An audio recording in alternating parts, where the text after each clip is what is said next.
आइए हम जानते हैं आरटीई के अंदर डॉक्यूमेंटेशन के बारे में। इमरान भाई मंसूरी साहब से हम मुखातिब होंगे। आप बताएंगे आरटीई में डॉक्यूमेंटेशन में आपको क्या दिक्कत आ सकती है और आपके एडमिशन में कैसा हो सकता है। इमरान भाई, आरटीई के डॉक्यूमेंट की जब हम बात करते हैं तो सबसे पहले डॉक्यूमेंट का लिस्ट हम पहले जान लें कि हमें कौन से डॉक्यूमेंट रेडी रखने हैं। तो सबसे पहले मैं गुजरात के अपने गुजरात में भरना है, इसलिए मैं गुजराती में समझाना चाहूँगा कि ज़्यादा से ज़्यादा लोगों को समझ में आ जाए आसानी में। तो आरटीईના ડોક્યુમેન્ટ ભરવા માટે સૌથી પહેલા બાળકનો ફોટો, બાળકનો જન્મનો દાખલો, જો અંગ્રેજીમાં હોય તો વધુ હિતાવ છે, નહીં તો ગુજરાતીમાં ચાલશે। સાથે બાળકનું એના માતા પિતાનું Aadhaar card, light bill, ration card, અને જો ભાડે રહેતા હોય તો રજિસ્ટર્ડ ભાડા કરાર, નોટરી વાળું જે એફિડેવિટ વાળું છે ભાડા કરાર એ વેલિડ નથી, એટલે રજિસ્ટર્ડ ભાડા કરાર જોઈશે। સાથે બેંકની પાસબુક જોઈશે। બેંકની પાસબુક બાળકની હશે તો પણ ચાલશે અથવા એના માતા પિતાની પણ ચાલશે। અને એના સાથે આવકનો દાખલો જોઈશે, જે અમદાવાદ શહેરી વિસ્તારમાં 1,50,000 સુધીનો જ હોવો જોઈએ, એનાથી વધુ હશે તો એ વેલિડ રહેશે નહીં, અને 1/4/21 પછીનો હોવો જોઈએ। એ સિવાય જે જાતિનો દાખલો છે, અગર બીપીએલની યાદીમાં તમે આવતા હો તો બીપીએલનો દાખલો છે, સિંગલ ગર્લ ચાઇલ્ડ છે, અને ખાસ જો આંગણવાડીનો દાખલો હોય તો આંગણવાડીનો જે પ્રેસ્ક્રાઇબ ફોર્મેટમાં જે મંજૂર કરેલું છે સરકાર દ્વારા એ આંગણવાડીનો દાખલો હોવો જોઈએ। હવે આ વખતે આરટીઈમાં એક વધારાની વસ્તુ છે કે ડિક્લેરેશન ફોર્મ એક ભરવાનું છે। તો એ ખાસ આપણે સમજીએ કે આ વસ્તુ શું છે। તો સેલ્ફ ડિક્લેરેશન ફોર્મ છે કે જો તમારા પાસે પાન કાર્ડ ના હોય અથવા તો પાન કાર્ડ છે પરંતુ તમે ઇન્કમ ટેક્સ રિટર્ન ભરતા નથી, તેવા સંજોગોમાં તમારે સેલ્ફ ડિક્લેરેશન ફોર્મ એટેચ કરવાનું છે। અને ખાસ કે ડિક્લેરેશન ફોર્મ જ છે, એમાં કોઈ એફિડેવિટ કરાવવાની જરૂર નથી। એ સેલ્ફ ડિક્લેરેશન ફોર્મ માતા પિતાની સહી અને જે જરૂરી વિગતો સાથે ભરીને તમારે અપલોડ કરી દેવાનું છે। આ વાત થઈ આપણે એના ડોક્યુમેન્ટેશન વાતેની। હવે એમાં અમુક ખાસ સૂચનાઓ તમારે જે ધ્યાનમાં રાખવાની છે વાલીઓએ ખાસ, કે તમામ ડોક્યુમેન્ટ ઓરિજિનલ અપલોડ કરવા। ઝેરોક્સ અપલોડ કરશો તો તમારું ફોર્મ રિજેક્ટ થઈ શકે છે, એટલે તમામ ડોક્યુમેન્ટ ઓરિજિનલ સાથે રાખવાના અપલોડ કરવા માટે। અને એડ્રેસમાં પિતાનું આધાર કાર્ડ અને સાથે જે એ જ એડ્રેસના જે બીજા ડોક્યુમેન્ટ હોય, જેમ કે રેશન કાર્ડ હોય, લાઇટ બિલ હોય, બાળકનું આધાર કાર્ડ હોય કે માતાનું આધાર કાર્ડ, ટૂંકમાં સરખા નામવાળા અને સરખા એડ્રેસવાળા તમે ડોક્યુમેન્ટ રાખશો તો તમારો રિજેક્શનનો ક્રાઇટેરિયા ઘટી જશે। બીજી વસ્તુ કે અમુક લોકોને એવી આદત છે કે 1 કે 2 સ્કૂલ જ પસંદ કરે છે, તો હું આ પ્રસંગે એવો આગ્રહ રાખું છું કે બની શકે તો 6 થી 7 સ્કૂલો પસંદ કરું, કેમ કે અગર તમારો પહેલા નંબરની સ્કૂલમાં નંબર નથી લાગતો તો એના પછીવાળી સપોઝ બીજા નંબરમાં નથી લાગતો તો ત્રીજા નંબરે, એટલે આપણે એવો આગ્રહ રાખીએ કે આપણા ઘરના નજદીકની 6 થી 7 સ્કૂલો ઓછામાં ઓછી એટલીસ્ટ એટલી પસંદ કરવી જોઈએ કે જે આપણને ચાન્સ લાગી શકે। જે મેં તમને નામ અને સરનામાની એડ્રેસની વાત કરી, એ સિવાય અંતિમ વાત મારે સજેશન આપવું છે કે આરટીઈનું ફોર્મ જે છે તમે કોઈ જાણકાર વ્યક્તિ પાસે કે જાણકાર સંસ્થા કે જે આ કામનું અનુભવી હોય તેવી સંસ્થા પાસે જ ભરો, કારણ કે યોગ્ય માર્ગદર્શન કે ડોક્યુમેન્ટેશનના અભાવે અમુક વખતે એવું બને છે કે તમારું લાઈફ ટાઈમનું આ નુકસાન થઈ શકે છે, તમને એડમિશનમાં તકલીફ પડી શકે છે। એટલે ખાસ તમારે આ ધ્યાન રાખવાનું કે કોઈ પણ જાણકાર વ્યક્તિ કે સંસ્થા હોય કે જેને આ વસ્તુનો અનુભવ હોય એવા લોકો પાસે જ આ ફોર્મ ભરાવું। અને સાથે આફિયત ગ્રુપ દ્વારા આ ક્યાં ફોર્મ ભરાવાના છે, કયા વિસ્તારમાં કયા વોલેન્ટિયર નિસ્વાર્થ સેવા આપશે અને ફ્રીમાં ફોર્મ ભરી આપશે। તો આ જે લિસ્ટ તમને મળશે એ લિસ્ટમાં જેટલા મેમ્બર છે તમે એમનો સંપર્ક કરીને યોગ્ય માર્ગદર્શન મેળવી શકો છો કે ફોર્મ કઈ રીતે ભરવું, કયા ડોક્યુમેન્ટ એટેચ કરવા, કોઈ અગર ક્વેરી હોય તો શું છે એ તમે ઇન્શાલ્લાહ તમને 24 કલાક તમને હાજર મળશે। તો ખાસ આ બધા વસ્તુનું આપણે પાલન કરીએ તો આપ વધુમાં વધુ લોકોને આનો લાભ મળી શકે। Thank you. इमरान भाई, अगर कोई इदारा इसके बारे में काम करना चाहता है तो आप उसको ट्रेनिंग दोगे? બિલકુલ ચોક્કસ અમે ટ્રેનિંગ આપવા માટે રેડી છે। તમે જોઈ શકો છો કે અહીંયા આ રીતે અમે ટ્રેનિંગ આપીએ છીએ, અને કોઈને પણ જરૂર હશે પછી પણ તમને તો અમે એમને વિડીયો કોલ મારફતે પણ એમને સંપર્ક કરીને મેક્સિમમ એમને સંપર્ક કરીને એમને વધુમાં વધુ લાભ થાય એવો પ્રયત્ન કરીશું।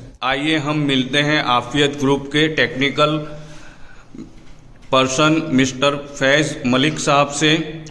ये आरटीई का जो रूल जहाँ से चालू हुआ, जब मैनुअल फॉर्म भराते थे वहाँ से खिदमत दे रहे हैं, और इनकी पीडीएफ और एक्सेल सीट जो स्कूलों के सिलेक्शन के और उसके सारी जो है डिटेल्स इन्होंने पूरी कंप्यूटराइज करके पूरे गुजरात में फैलाई है। आज हम इनसे जानेंगे कि आरटीई के अंदर कैसे कॉम्प्लिकेशन केस आते हैं और उसको कैसे रिसॉल्व करते हैं। आइए मिलते हैं फैज भाई से। फैज साहब, अस्सलाम वालेकुम और सभी भारत देशवासियों को दिल से प्रणाम। मेरा नाम मलिक फैज मोहम्मद है और हम अभी जो बात करने जा रहे हैं वो है राइट टू एजुकेशन। जी आप देख सकते हैं आपके सामने जो स्क्रीन है ये राइट टू एजुकेशन है, ये गवर्नमेंट का पोर्टल यहाँ पे हमने शो किया हुआ है। ये वो स्कीम है जो गरीब तबका, जो छोटे बच्चे जो हैं, जो गरीब है, जो फी वाली स्कूल में प्राइवेट सेक्टर में नहीं पढ़ा पाते फी के कारण, इसलिए गवर्नमेंट की जो स्कीम है इसके बारे में आज हम चर्चा करेंगे।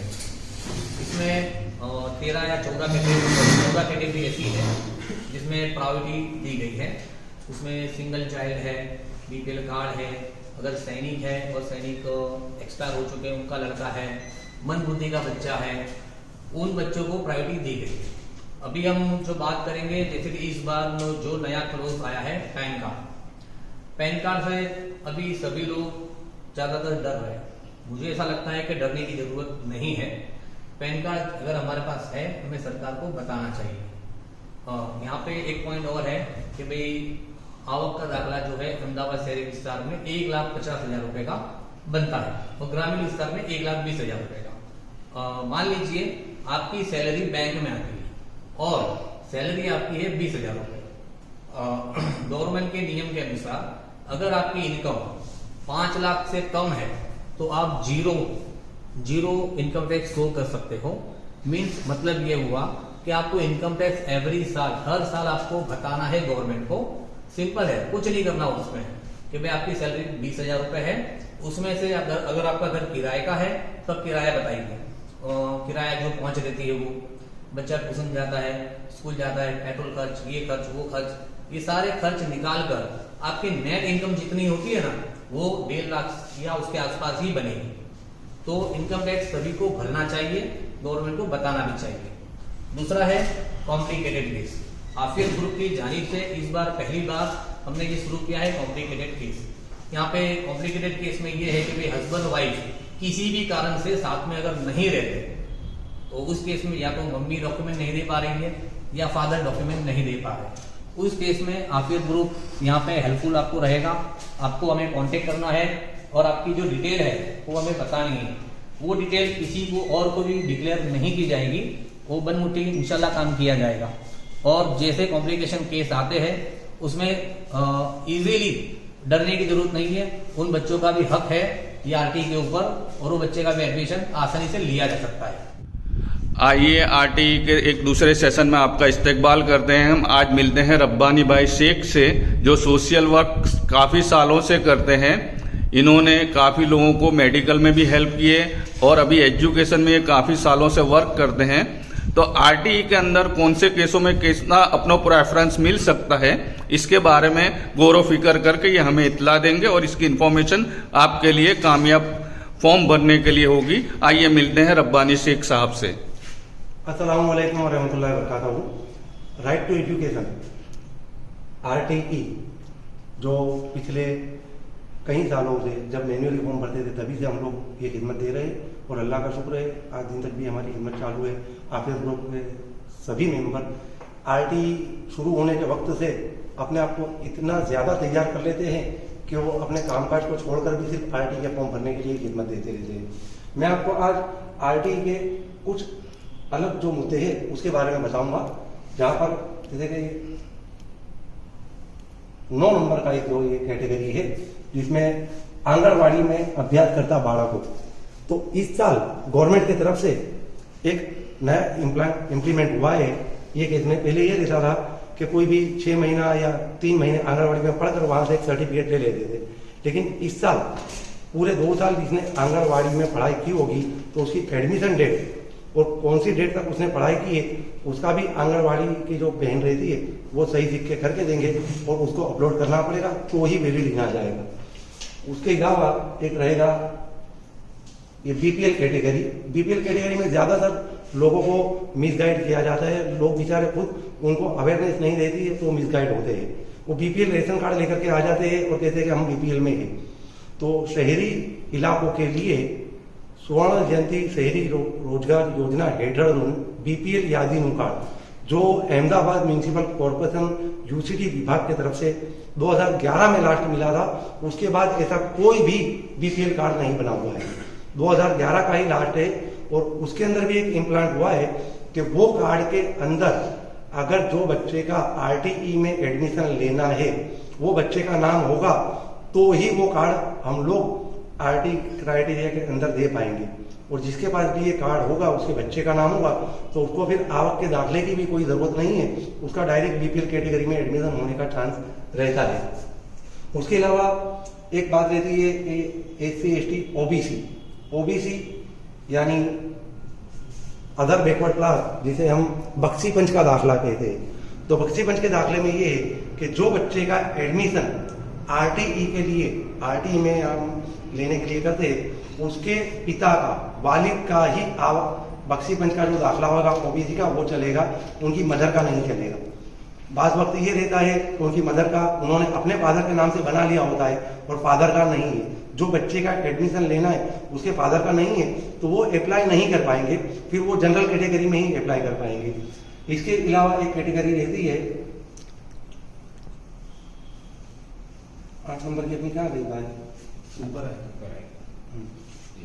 हाँ, जे माता पितानी एकमात्र संतान होय અને તે संतान मात्र दीकरी ज होय तेवी दीकरी, यानी जिसकी सिर्फ एक ही औलाद है और वो लड़की है, तो उसका एक सर्टिफिकेट बनता है, सिंगल गर्ल चाइल्ड जिसे कहते हैं, और वो क्राइटेरिया में 8वें नंबर पे रहता है। यानी जनरल कैटेगरी, फिर आंगनबाड़ी की कैटेगरी, उससे भी काफ़ी ऊंची उसकी कैटेगरी रहती है, उसको एडमिशन मिलने के चांस थोड़े ज़्यादा रहते हैं। तो वो जो है आरोग्य भवन और दूसरी जो भी सरकारी ऑफिस है वहाँ से बनता है। लेकिन सबसे पहले उसकी इंक्वायरी आप आरोग्य भवन, गीता मंदिर ST 4 रास्ता के पास है, वहाँ से कर लेंगे। वहाँ पर बच्चे का आधार कार्ड, जन्म दाखिला, उसके माँ बाप के आधार कार्ड और एक एफिडेविट वगैरह देनी रहती है। उसके ऊपर से 1 या 2 रोज में लोग बनाकर दे देते हैं। तो ये जितने भी आपके डॉक्यूमेंट्स है आफियत ग्रुप के पूरे अहमदाबाद में अल्लाह के करम से और आप लोगों की दुआओं से 12 या 15 सेंटर से, उसका लिस्ट भी अभी हम आप लोगों को इस वीडियो में लास्ट में दे देने वाले हैं। तो आप आफियत ग्रुप के किसी भी सेंटर पे जाओगे, वहाँ कोई आपसे एक पैसा भी नहीं लेगा और आपका फॉर्म सही तरीके से भर के देगा। और जो भी सेंटर पे आप फॉर्म भरने के लिए जाओ, बराए मेहरबानी अपने ओरिजिनल डॉक्यूमेंट्स लेकर जाए, जेरोक्स लेकर मत जाए, क्योंकि ओरिजिनल डॉक्यूमेंट ही आरटीई के लिए अपलोड करने के रहते हैं। जितने भी डॉक्यूमेंट्स है, माँ बाप और बच्चों के आधार कार्ड, बच्चे का जन्म का दाखला, बच्चे का नया एक फोटो, बैंक की पासबुक, आवक का दाखला, अगर बख्शी पंच का दाखला है तो वो, सिंगल गर्ल चाइल्ड का दाखला है तो वो, ऐसे जो भी जरूरी पुरावे है वो सब ओरिजिनल ही लेकर आफियत ग्रुप के सेंटर पर आप आए। इंशाल्लाह आप मायूस नहीं होंगे, निराश नहीं होंगे। अच्छी तरीके से आपका फॉर्म भर के देने की जिम्मेदारी इंशाल्लाह हमारी है और अल्लाह ने चाहा तो अच्छी तरीके से हम इस साल भी इस खिदमत को अंजाम देंगे। अस्सलाम वालेकुम। अच्छा, अपना रब्बानी भाई जी, अगर आप अपना नंबर दे दो तो आवाम के लिए सुकून रहेगा कि अगर उसको कोई डॉक्यूमेंटेशन में तकलीफ होती है तो आप धीरे धीरे आपका मोबाइल नंबर आप जी, बता सकते हैं। 99061255 और हमारे साथी है फैज मोहम्मद मलिक साहब, ये भी अपना नंबर देंगे। तो कुछ भी कॉम्प्लिकेटेड अगर आप कहीं पे दिक्कत पेश आती है फॉर्म में, तो मलिक साहब आपका भी नंबर पब्लिक के लिए दे सकते हैं आप? जी जरूर, लिख लीजिए, मेरा नंबर है 8866101031। अब इस तंजीम के जो आफियत का जो जिसने नींव रखी और जिसकी एक सोच थी, वो ऐसे हाफिज जैद साहब का आप नंबर नोट करें। जी भाई, अस्सलाम वालेकुम। मेरा नंबर है 9712327272 9712327272। जज़ाकल्लाहु खैरा। आप आवाम को क्या मैसेज देना चाहेंगे? बिस्मिल्लाहिर्रहमानिर्रहीम। अस्सलाम वालेकुम। मैं सैयद ज़हीरुल हसन गिलानी अहमदाबाद सुन्नी मुस्लिम वक्फ कमेटी की जानिब से लोगों को ये मैसेज देना चाहता हूँ कि गवर्नमेंट की तरफ से आरटीई जो लॉ बनाया गया है, जिसमें स्टूडेंट और समाज के बच्चों को एजुकेशनल हेल्प करने के इरादे से, जैसा कि आफियत ग्रुप अहमदाबाद सुन्नी मुस्लिम वक्फ कमेटी के साथ मिलकर जो काम कर रही है, आरटीई लॉ की अवेयरनेस बढ़ा रही है। आरटीई लॉ में जो स्टूडेंट और बच्चों को, समाज को फ़ायदा होता है, क्या क्या फ़ायदे हैं, फ़वाइद हैं, जैसे 1 से 8 तक की फ़ीस, बिना फीस के बच्चा पढ़ सकता है अच्छी स्कूलों में, वैसे और भी बहुत सारे फ़ायदे हैं, फ़वाइद हैं। इसको और तंजीमें आगे आए और लोगों को अवेयर करें, लोगों में खबर और इत्तला पहुँचाएँ और उसका फ़ायदा ज़्यादा से ज़्यादा मिले, समाज को ऐसा काम करना चाहिए। मेरी तरफ से आफियत ग्रुप और मुस्लिम वर्क कमेटी को बहुत बहुत धन्यवाद। अस्सलाम वालेकुम।